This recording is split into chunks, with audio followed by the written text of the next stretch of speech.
Hello and welcome to this edition of Rethink India Masterclass.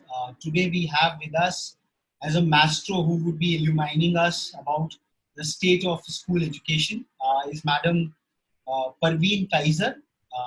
She heads an illustrious school in Banaras, which happens to be Pradhan Mantri Narendra Modi's Lok Sabha constituency. She heads Sunbeam, Lahartara. This is a very interesting school chain, Sunbeam, which has named all its schools apart from the very illustrious localities over there. Such a pride which Sunbeam brand takes in its locales is really, it really reflects upon that flamboyant Banarasi culture where so much of pride is out there in your own local heritage. So this is quite interesting. Madam has her whole journey spread across three lovely cities of this country. She was born and brought up in Jamshedpur, came to Lucknow for her higher education, and now settled for good in the city of Banaras. So welcome you, ma'am, for this edition of Rethink India Masterclass. So we would be your students asking you some, madam also believes after her 18 years of prolific academic experience, she has not stopped teaching.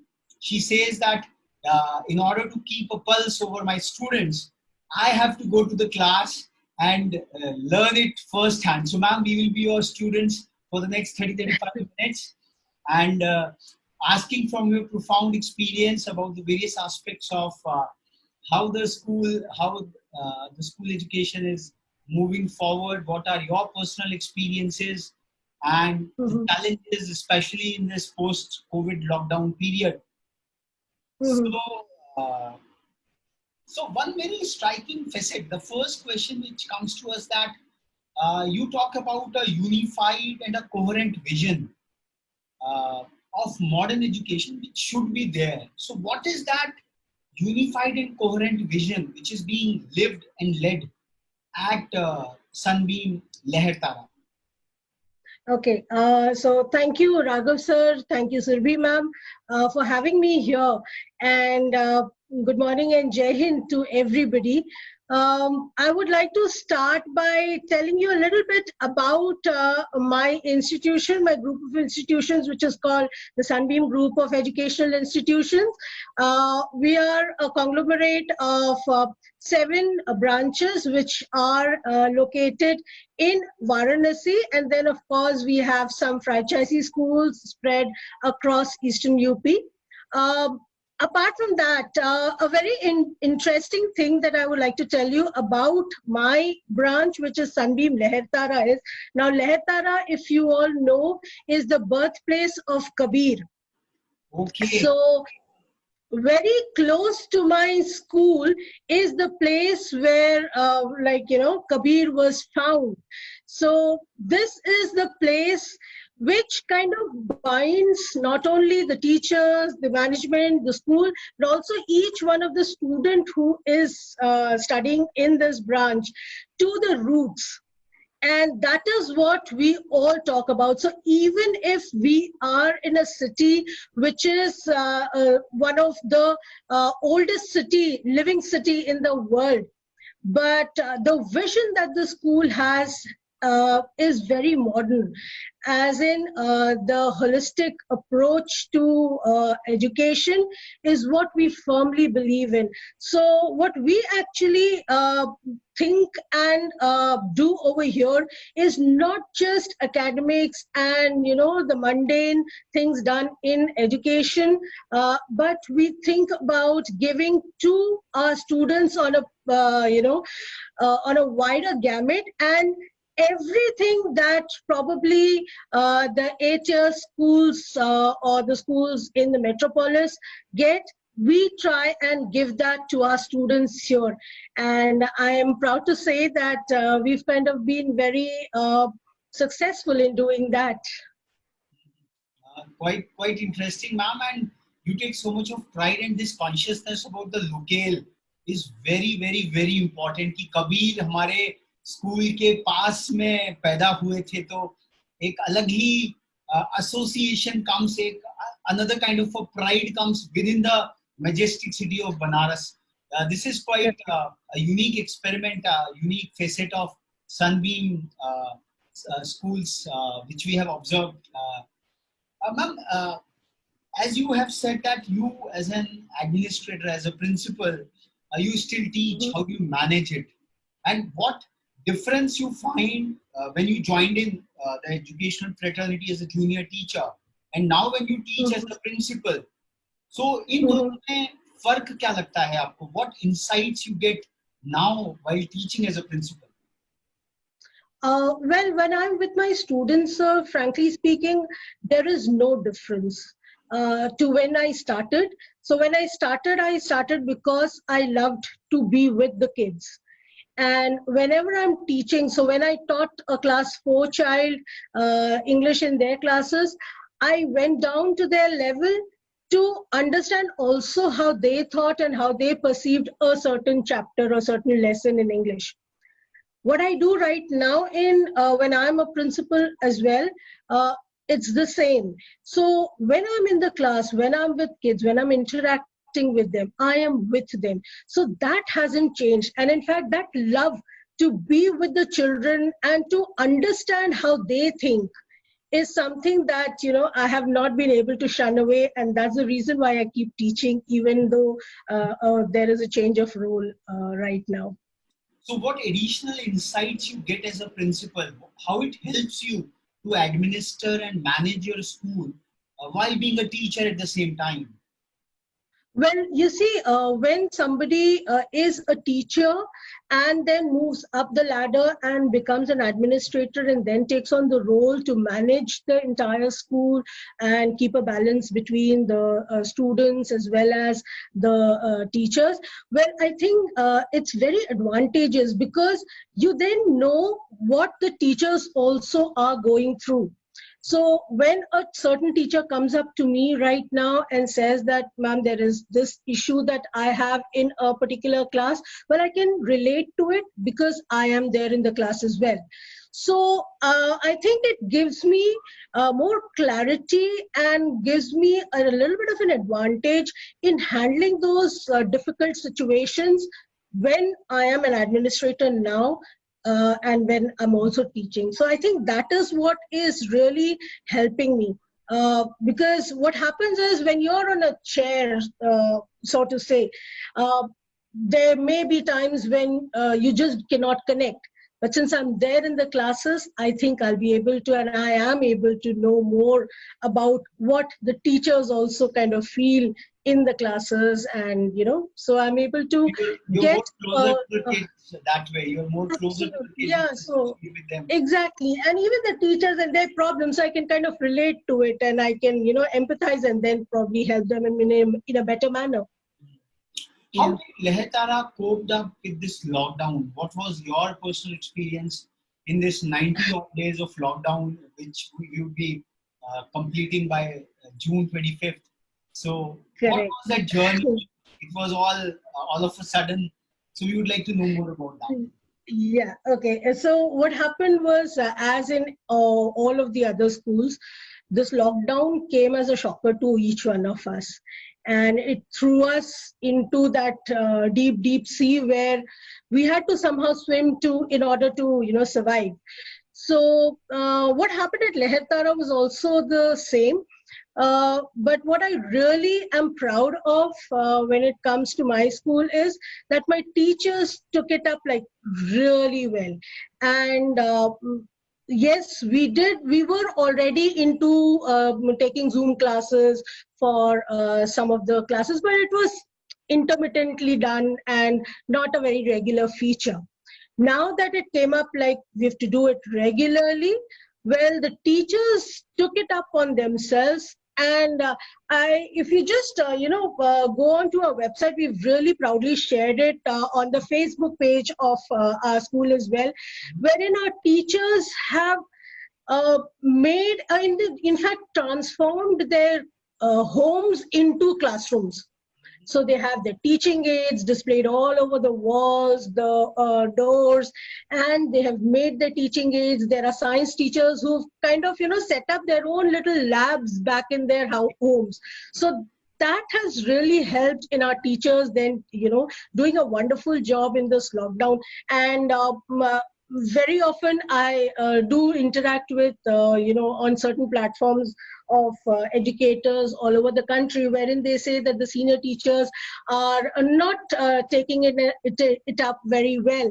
But what I have seen here at my school is that my senior teachers were the pioneers in taking up this online thing and taking it up very well.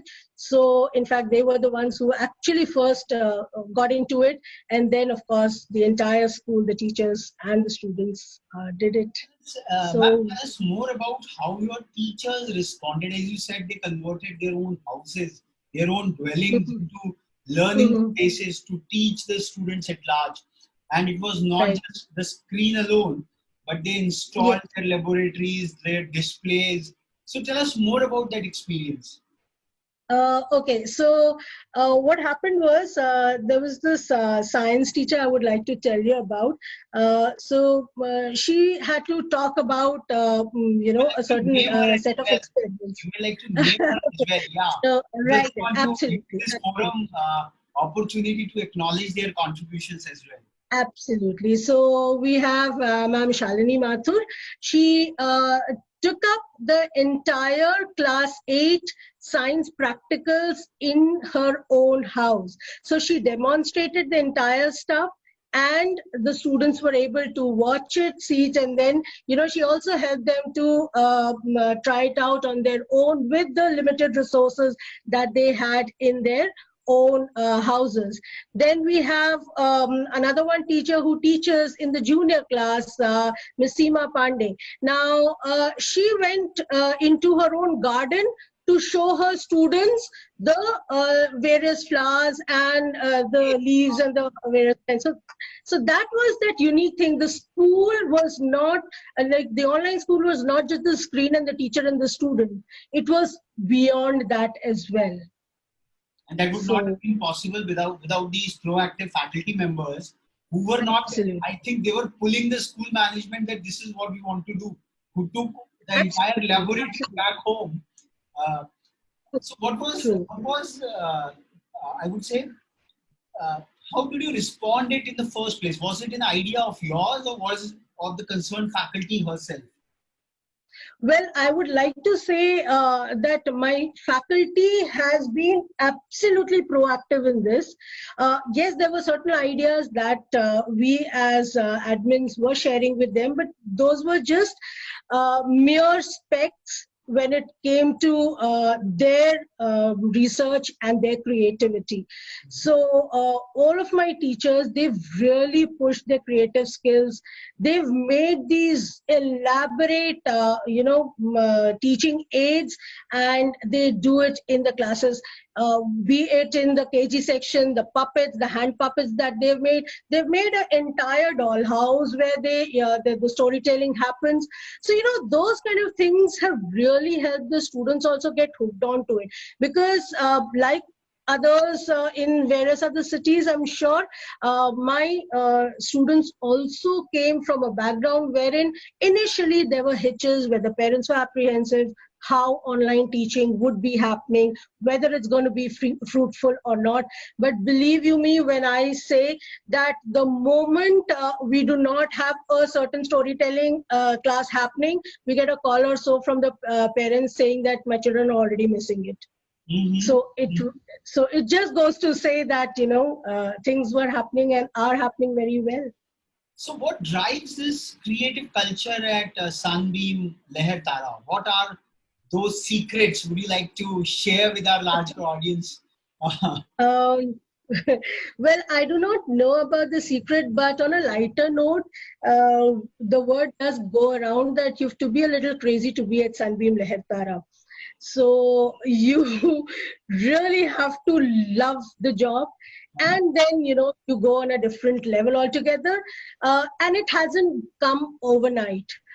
So we've been guided by our management, of course, and we've got our Dean Academics and Innovations, Mr. Aditya Chaudhary. He is one person who, pushes us into bringing the best out of us. So I guess things like these have really helped us to, take things up very well. And it's not just the school per se, it's also about, when you have your chairman and your director, when you have your deputy director also being there into the classes. They come into the classes, they observe, they give feedback. So the connect is there. It's not just the teachers going on their own in a different platform and the management going on their own. So when everyone is on the same platform for a singular cause, I think that's the magic that's happening here in the school. Because each one of us feels so strongly for the students. I think that's what is really helping us to bring out the best. What is the mix of a top-down and a bottoms-up? I think the self-ordained initiatives, as you mentioned about 2 of your faculty members, and the top-down guidance. What is the proportion of it? In what mix it goes at your school? As I was telling you, my chairman and my director, of course, they are there as the guiding light. Then we have our deputy director, ma'am, Mrs. Amrita Burman, who is at the helm of affairs. So, if you talk to the teachers about a certain topic in the syllabus, well, she knows it as well as the teachers. So even though she's not going into the classes, so that's how much she is concerned and involved into her the entire school's setup. But having said that, it's not top heavy. So the teachers do get that liberty to try out things. They come up with ideas. They share it with us. And there are times when they do it in the classes and then they share it with us. So we're okay with that, because if things work well for the students, well, we have no problems in accepting those new things. And I think those innovative ideas, when they share it, they get more confidence. So the confidence we get because our directors are there guiding us, the teachers do it. So I am at a very, very cozy position in the middle, wherein I know my directors are there to guide me if I am going wrong, if my school is going wrong, and my teachers are there who are doing a wonderful job. So things are so easy for me. You are that fascinating fulcrum, that invisible facilitator who is really keeping this fine balance intact, which we can see quite adroitly, because without a fulcrum in place, this top-down and bottoms-up convergence is just not possible. Ma'am, you mentioned about Kabir ji, just your school in the close vicinity of the legend of Kabir. Who doesn't know about him? So what is specific aspects of Kabir's life or his philosophy is somewhere at play at Sunbeam Lahartara?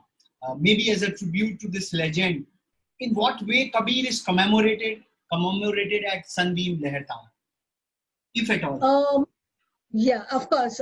See, what happens is, since we are at Lahartara, the birthplace of the mystic saint, well, there is this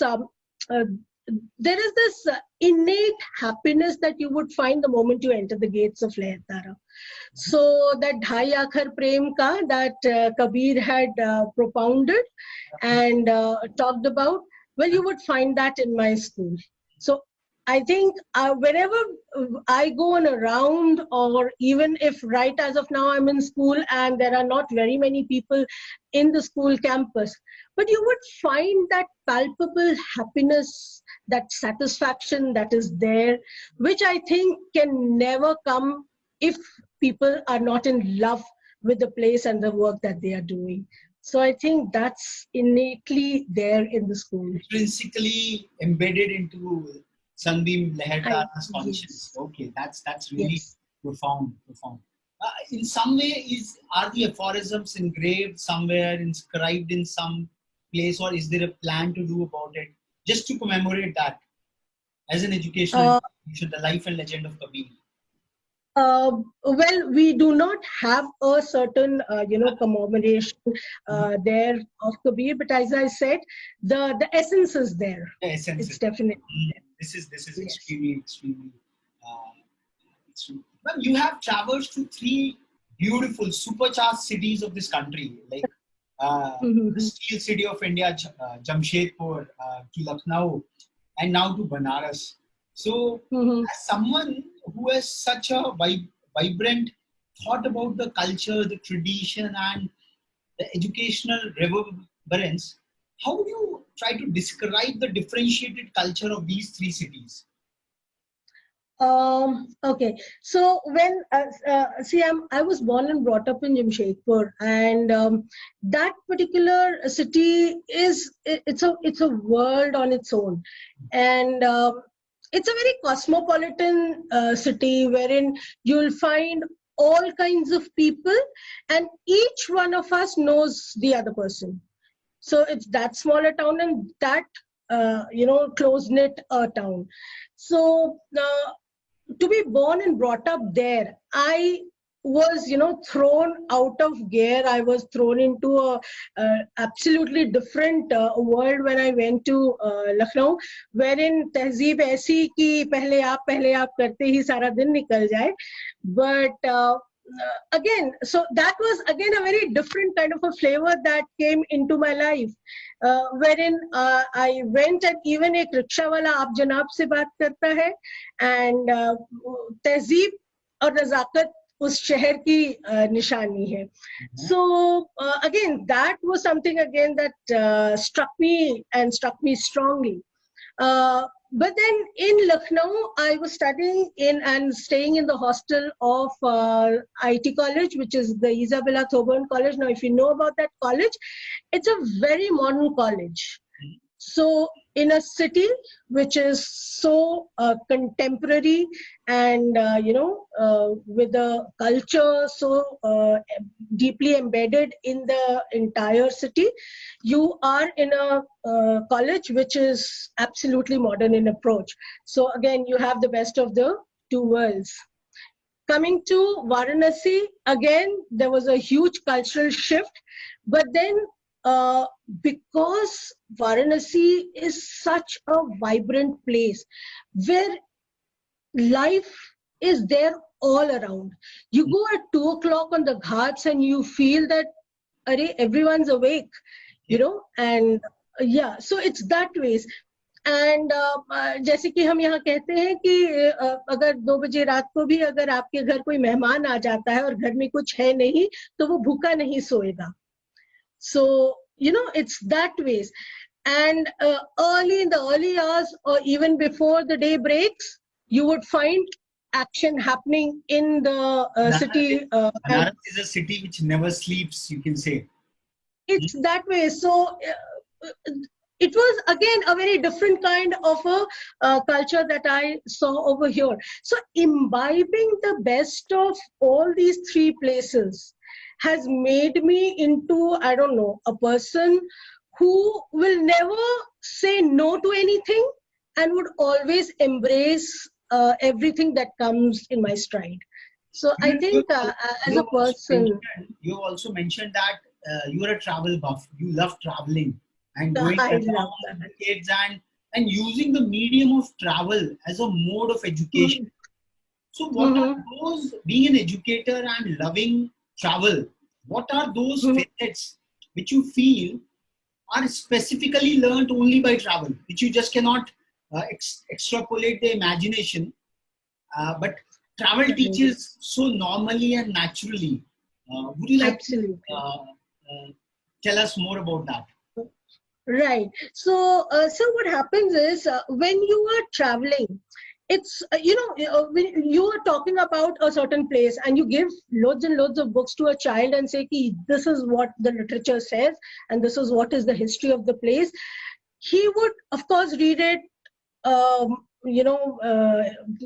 read line by line and understand word by word, but still would not compare to the experience that he would have if he goes to that place. So when you go to that place, you will see so many other things and you will live the place. So traveling not just teaches you about, the destination per se, but while traveling on the way, there are things that you need to take care of. So that responsibility that you have to take care of your own stuff, and how you have to act when you are in a public place. So all of those things will never come your way if you just read books. So if you really have to know about a certain place, or know about things and how to handle life and how to become more responsible, I think it's extremely essential for everyone to travel. And I am I'm that kind of a person who gets hooked on to things that I have seen. So that ways I learn faster. So I always, whenever I travel, I kind of notice stuff, and then I'm into writing, so I do keep my own diary, my travel diary, wherein I note down things. And that's what I tell my kids also, that even if you're going to your your grandmother's house in one of the villages, just write down things that you feel, not just you notice. So there are things when there's only there are people who know me, they laugh at me and they say that you don't like these green trees, you like those trees which don't have leaves at all. But I say they're so artistic and they really appeal to me. So those little things, that the feeling that it invokes, are the things that are lifelong remembered. So enlarges that experiential learning which you are managing. Absolutely. And also that education in itself, the journey, it's a journey in itself. As you very rightly said, there's so many things which one learns when one is traveling. So it's not just the destination or the locale which matters so much, but it's also the process of traveling, the journey itself, which is so educative, isn't it now? Last but not the least, a bit tricky question, but as they say that educators have a discerning eye which is balanced, where there is equal amount of cheerleading and criticism both. It's a natural curiosity of anyone or everyone who talks to any Banaraswala, and especially after Banaras was taken to be Prime Minister Narendra Modi as his Lok Sabha constituency, he has been the mascot of change or transformational governance. So as an educator, as someone who observes, because you are an avid traveler as well, so what striking transformations have you visualized in the city of Banaras in nearby areas, and which are the areas which you think work is in progress and some gaps are still moving out there? So we just, from an educator's eye, what are those fascinating transformations which you have visualized and witnessed as your own? Right. So when I settled down in Varanasi, I remember the first thing that I really disliked about the city was there's so much of crowd, there's so much of dirt and pandemonium all around, and utter chaos. And like coming from Jamshedpur, a well-planned city where everyone knows the P's and Q's and everything, it was utter madness when I came here.